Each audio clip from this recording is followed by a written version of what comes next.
திருவண்ணாமலை கிரிவல பாதையில் செல்லும் பக்தர்களுக்கு நியூஸ் 7 தமிழ் அன்பு பாலமும் விஷன் தொண்டு நிறுவனமும் இணைந்து அன்னதானம் வழங்கினர்.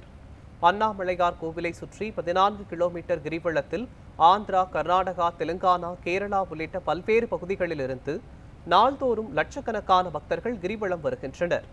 கிரிவல பாதையில் பல்வேறு இடங்களில் பக்தர்களுக்கு அன்னதானம் வழங்கப்பட்டு வருகிறது. அந்த வகையில் நியூஸ் 7 தமிழ் அன்பு பாலம் மற்றும் விஷன் தொண்டு நிறுவனமும் இணைந்து 1000க்கும் மேற்பட்ட பக்தர்களுக்கு அன்னதானம் வழங்கினர். அன்னதானம் மிகவும் சுவையாக இருந்ததாக கூறிய பக்தர்கள் இதுபோன்று தொடர்ந்து உணவு வழங்க வேண்டும் எனவும் தெரிவித்தனர். இப்போ நம்ம பார்த்தீங்கன்னா கிரிவலமோட ஃபுட்பாத்தில் பாதையில் பார்த்தீங்கன்னா அன்னதானம் கொடுத்துட்ருக்கோம். இப்போ நியூஸ் 7 அன்பு பாலத்தோடு இணைந்து பார்த்தீங்கன்னா நாங்கள் ரொம்ப நாள் இந்த சேவை பண்ணணுன்ற ஆசைப்பட்டோம். சென்னையில் நாங்கள் 5 வருடங்களாக பல்வேறு சேவைகளை பண்ணி கொடுத்துட்டு வந்துட்டுருக்கோம். ஸோ இப்போ பார்த்தீங்கன்னா இன்றைக்கி நம்ம அண்ணாமலையாரோட அருளால் பார்த்தீங்கன்னா நியூஸ் 7 அன்பு பாலமும் விஷன் ட்ரஸ்ட் ஈசன் சேவையும் சேர்ந்து பார்த்தீங்கன்னா இன்றைக்கி ஒரு 4000 பேருக்கு மேலே பார்த்தீங்கன்னா அன்னதானம் வழங்கி கூட இருக்கும்.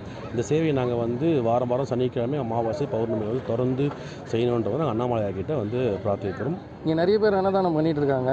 இங்கே நியூஸ் 7 அன்பு பாலமும் விஷன் ட்ரஸ்ட்டும் சேர்ந்து முதலாக இங்கே நிறைய அன்னதானம் பண்ணிகிட்ருக்காங்க. சாப்பாடெல்லாம் நல்லா இருக்குது. பக்தர்கள்லாம் நல்லா இருக்குது அப்படின்னு சொல்லிட்டு போகிறாங்க.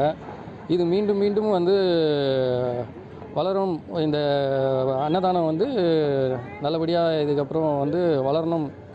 அவங்க நிறைய பண்ணணும். முதல் முறையாக ஒரு நியூஸ் சேனலும் ஒரு ட்ரஸ்ட்டும் சேர்ந்து நடத்துகிற ஒரு இது நல்லா இருக்குது. இது மீண்டும் மீண்டும் வளரணும். இங்கே அன்னதானம் போடுறது ரொம்ப நல்லா இருக்குது. மற்ற இடத்த விட இங்கே நியூஸ் சேனலும் ட்ரஸ்ட்டும் இணைந்து பண்ணுறாங்க. இது டிஃப்ரெண்ட்டாக நல்லா இருக்குது. இது ரெகுலராக கண்டினியூ பண்ணாங்கன்னா மக்களுக்கும் வசதியாக இருக்கும். நல்ல பாயிண்ட் ஆஃப் வியூவாக இருக்குது.